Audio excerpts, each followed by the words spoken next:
The news in detail. The Independent National Electoral Commission (INEC) has disclosed that a number of 6,500,192 permanent voters' cards will be printed and made available for collection by registered voters ahead of the 2019 general elections. INEC Chairman Professor Mahmoud Yakubu made the disclosure at the regular meeting of the Commission with the resident electoral commissioners today in Abuja. He said that for a period of 16 months from April 27, 2017 to August 31st, 2018, the INEC registered a total of 14,551,482 new voters during its nationwide continuous voters registration (CVR). Professor Yakubu, however, appealed to Nigerians to seize the opportunity of the ongoing nationwide display of the particulars of the new voters for claims and objections as required by the law. It therefore assured Nigerians that the country's elections would continue to meet the requirements of law, processes and procedures, as well as international best practices. Automatic fingerprint identification system, the Commission shall present a detailed analysis of the voter register, not only by state and gender, but also by age and occupation. In addition to fresh registration, the Commission is also processing 769,917 requests for intra and interstate transfers, as well as 1,178,793 requests for replacement of lost, damaged, or cards with spelled names or incorrect personal details of voters as required by law.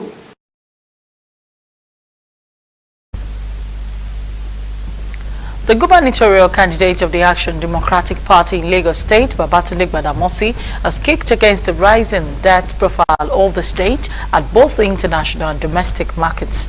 Gbadamosi made the remarks while speaking with newsmen in Lagos, noted that the level of infrastructural development which the money is borrowed had to be channeled to do not commensurate with what is on ground in the state. The ADP candidate said if he eventually wins the governorship seat in the state, his priority will be to tackle the debt and ensure that the state rises to its status as the African Economic Nerve Center. Gbadamosi, however, urged Lagosians not to be carried away with the flamboyant projects being carried out by the ruling party, but should begin to think deep on how to save the state from growing trend of unpaid debt. He also stated that he would fix the epileptic power in the state within the shortest time and ensure that more foreign investors come on board through provision of a conducive business environment for businesses to thrive.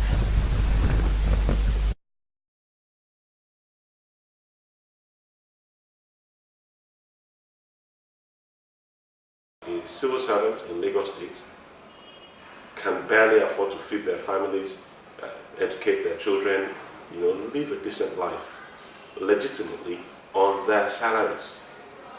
So that's something that I want to address first of all, before we start looking at all the other issues, and there are many of them. The fact that we don't have good roads, the fact that we don't have electricity, the fact that we don't have even water, even though we live in water, running in the taps. Those are issues that we're going to deal with really quickly, but we're going to be strategic about it.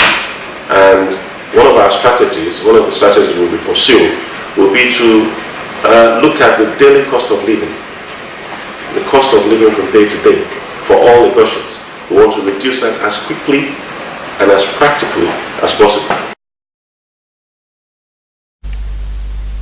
The federal government has urged inhabitants of Mbappe and the general public not to panic over the disturbing ground-shaking experience recently. Director General of the Nigerian Geological Survey Agency, Alex Nwegbu, who stated this on Friday at a press conference in Abuja, said there would be no cause for alarm, noting that Nigeria is not in the plate boundary. He explained that the agency has dispatched a team of geologists and geophysicists on a fact-finding mission to the affected areas to enable them discover the origin of the quakes. Correspondent Linda Eke reports that it was disclosed the federal government has recently procured 6 earthquake monitoring seismograms to enable proper monitoring of all ground disturbances, adding that the process of installations of the seismogram has begun in 6 geological zones of the country. So when we got the report of the earth tremors in Mbappe, I think on the 5th, we dispatched geologists and geophysicists on a fact finding. What actually is the cause of this? We interviewed the residents to find out the intensity of the vibration, because we generally classify earth tremors or earthquakes in terms of either the intensity or the magnitude. There are certain parameters that enable us to define the degree of intensity. For instance, when they went, they did not witness any cracks on the walls of the building. They did not witness cracks on the ground. So, which means technically it's an earth tremor of relatively low intensity. Now,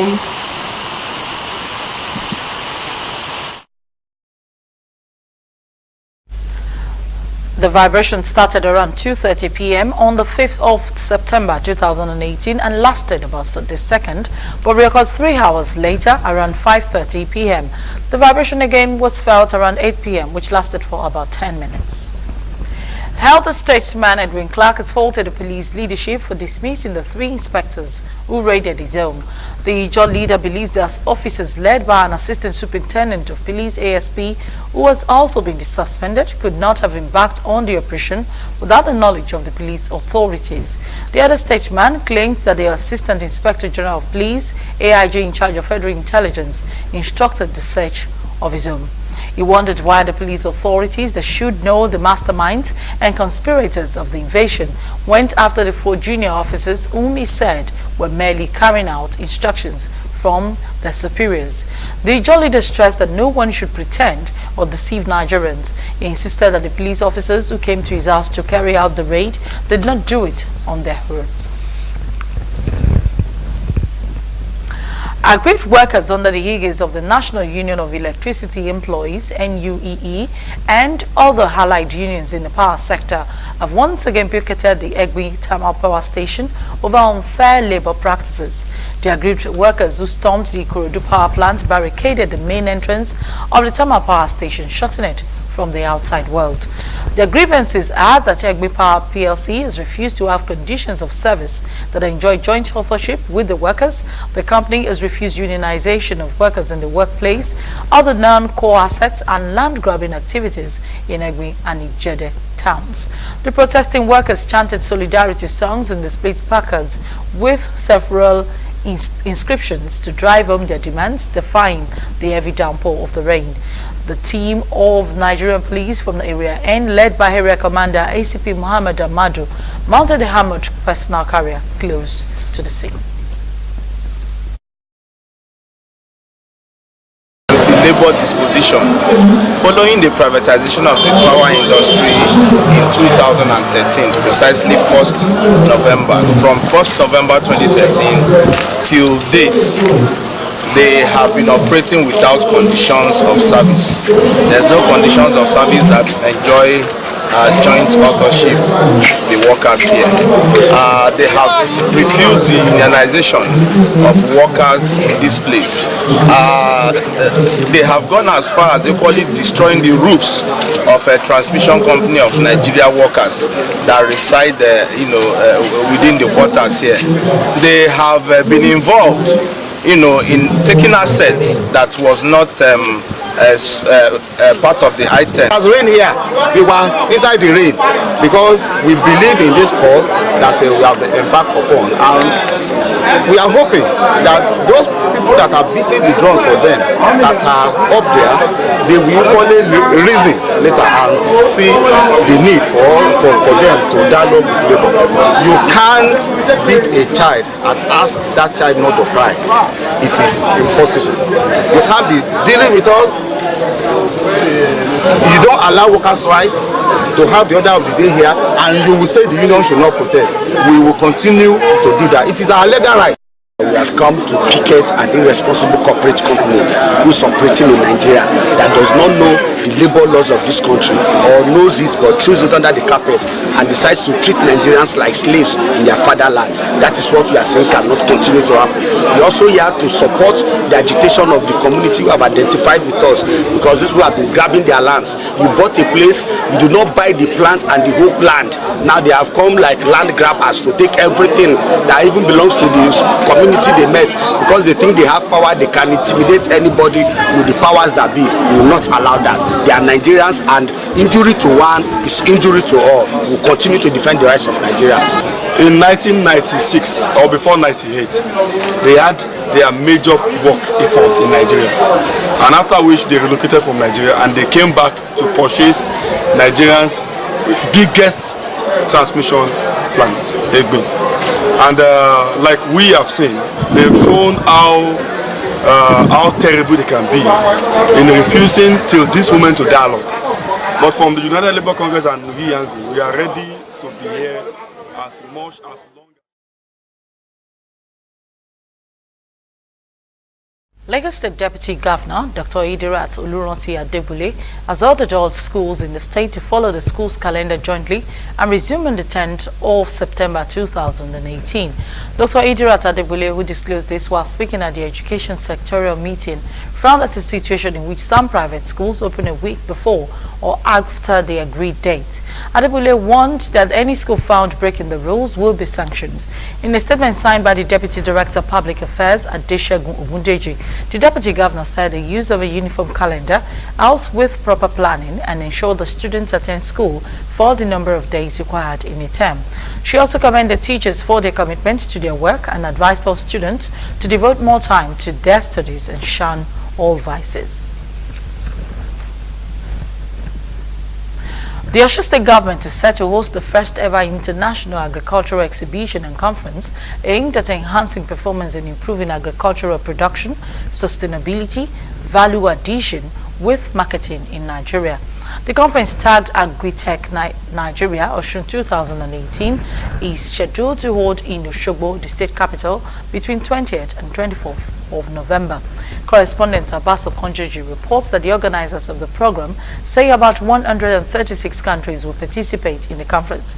According to them, Agritech Nigeria Osun 2018 will contribute immensely to the ongoing economic diversification efforts of the government by enhancing massive influx of agricultural technologies and investments to the economy of Nigeria. The Minister of Agriculture and Rural Development, Chief Audu Ogbe, will be the keynote speaker at the conference.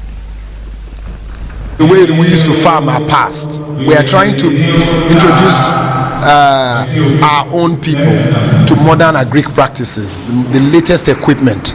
So other technology from other countries, they will bring the latest equipment in Nigeria for display. Osogbo here, basically, and it's the first time it's been done in Africa, where you will see all the latest agricultural equipment that will enhance our farming. We'll get better yields for our farmers. We'll be able to farm all year round, etc. It's just to improve the quality of our farming. The organizer have decided to empower 10 youths in Nigeria, 10 agricultural entrepreneurs, by sending them to Israel to go and do a vocational training and having a diploma in agriculture, and at the same time, when they come back to Nigeria, we are going to line them up in the agricultural chain and empower them with a lot of money, so that at the end of the day, the agriculture will have a way forward. Our objective as well is also to partner with the federal government in the area of the agriculture as a form of diversification from the oil sources of revenue. So we are willing to partner with the government at all levels to make sure that those objectives are achieved, and also as a company to also show what we can do when the economy has finally achieved the success everybody is working on. The Ekiti State Governor Ayodele Fayose says his administration will work till the last day of his tenure. He made this known while distributing shops at the newly constructed King's Market in Ado-Ekiti, the state capital. Fayose reacted to the rumor made by the incoming governor, Kayode Fayemi, that people should not buy the shops, but Governor Fayose said he has the legal right to sell shops to interested buyers.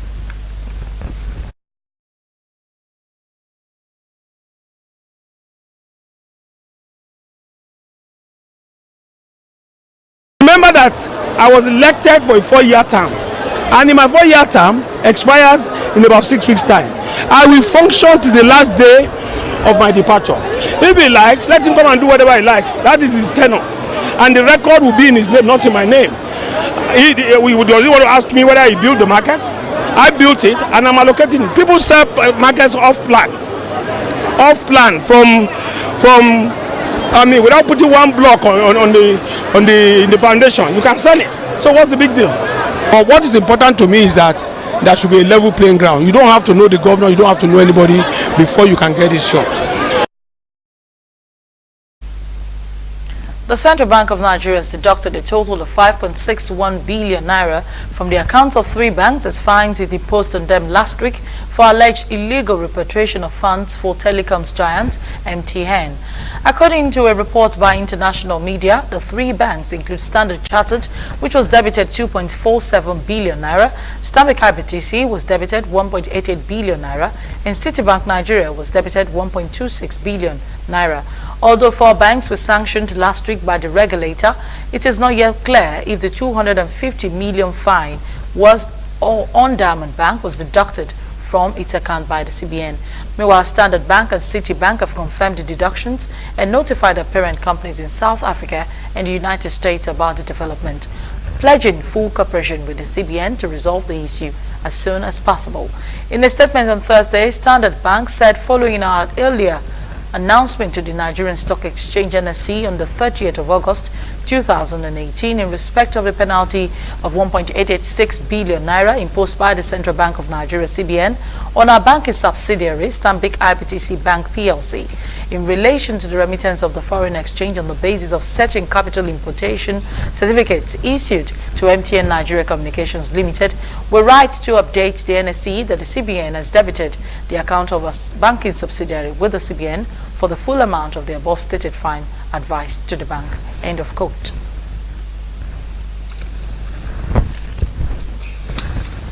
The Ahmadiyya Muslim community, Germany, this year is holding its 43rd annual convention in the city of Karlsruhe, Germany. The convention is one of the largest Islamic gatherings in Europe and attracts approximately 40,000 people from across Germany and neighboring countries. Guests were in attendance from across the world, including a large delegation from the African countries. Various special guests from a number of organizations were also in attendance. His Holiness Hazrat Mirza Mansour Ahmad, the head of the worldwide Ahmadiyya Muslim community, inaugurated the convention with a flag hosting ceremony, which was followed by the Friday sermon. His Holiness reminded the members that the convention will last for 3 days and will be attended by members of their different faiths, government representatives, NGOs, and many international guests. We'll take a quick break now. When we come back, we'll bring you some foreign stories. Please stay tuned.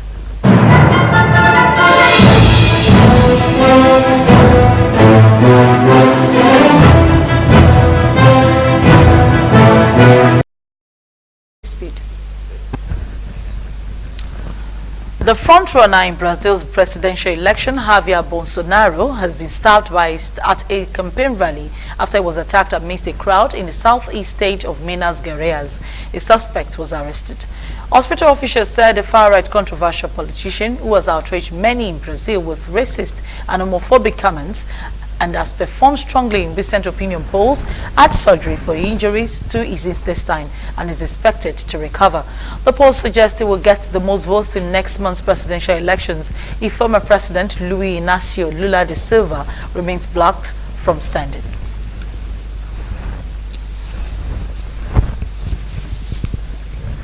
Turkey's president has said that his country does not want a bloodbath in Idlib province, and a ceasefire will be an important step amid looming Russian-backed Syrian offensive in the last rebel-held area. Speaking at a three-way summit in Tehran with his Iranian and Russian counterparts, Both major highlights of the Syrian government, Recep Tayyip Erdogan stressed that an attack on Idlib will result in a massacre and a disaster. The northwest province of Idlib borders Turkey, which has closed its borders after taking in more than 3 million Syrian refugees. Ankara, which has the most to lose should an offensive take place, has been trying to negotiate with opposition armed groups, including Al-Qaeda-linked Ayat Tahrir al-Sham. Rescue workers continue to search for survivors of a powerful earthquake on Japan's island of Hokkaido as the death toll rose to 16 while dozens are still missing, with many feared buried under rubble after a magnitude 6.7 quake triggered landslides. Some 1.6 million residents across Hokkaido remain without power. The quake is the second disaster to hit Japan this week after a deadly typhoon lashed the country's west coast. The earthquake struck early on Thursday and thousands of people spent the night in evacuation centers. The village of Atsuma was among the hardest hit, where roads and houses collapsed after huge landslides. U.S. President Donald Trump on Friday threatened to place tariffs on all Chinese goods imported into the United States, ramping up the already tense trade relations with Beijing. The U.S. has punitive tariffs on $50 billion in Chinese goods already in place and another $200 billion in the offer that Trump said could take place very soon. But he told reporters traveling with him to Fargo, North Dakota, that behind that there is another $267 billion ready to go on short notice if he wants. That would cover virtually all the goods imported from the world's second largest economy. His comments contradicts the more diplomatic remarks earlier Friday from his top economic advisor Larry Kudlow, who said talks with Beijing are continuing to try to defuse the conflict and that he was hopeful that a solution could be found soon. The deadline for public comment on the next wave of punitive taxes on $200 billion of annual imports from China expired Thursday, so Trump could impose the tariffs immediately. We'll take another quick break. When we come back, we'll bring you sports stories. Please stay tuned.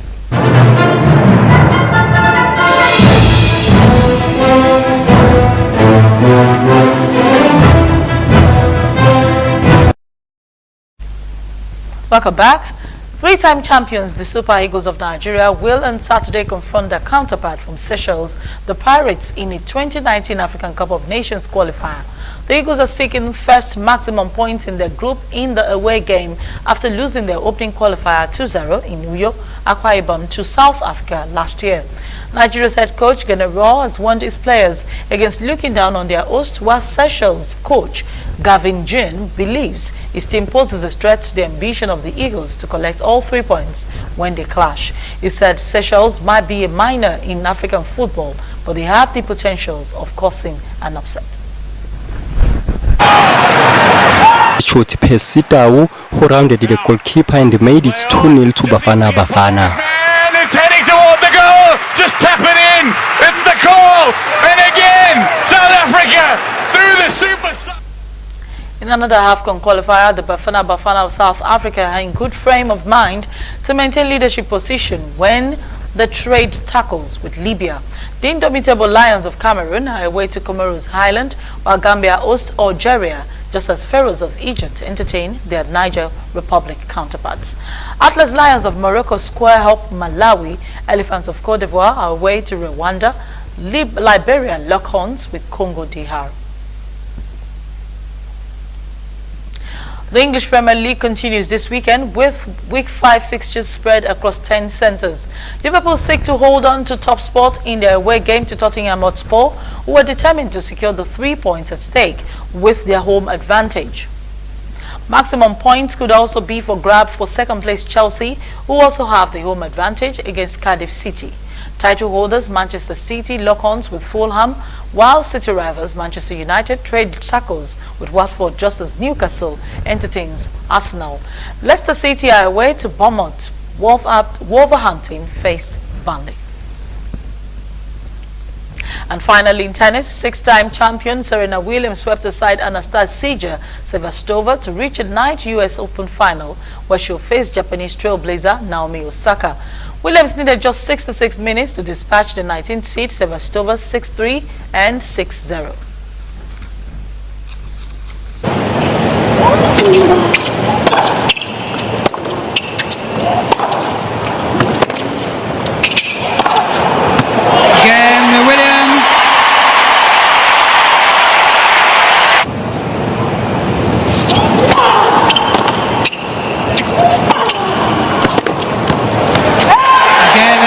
sets.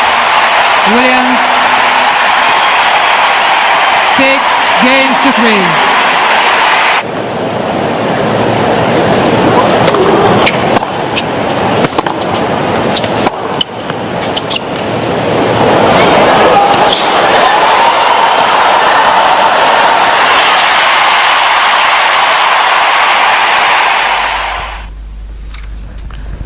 Meanwhile, 20-year-old Naomi Osaka faces a more daunting task as she faces a height of Serena Williams in the U.S. Open final on Saturday. Osaka took 2017's runner-up American Madison Keys 6-2, 6-4 after committing 32 unforced errors.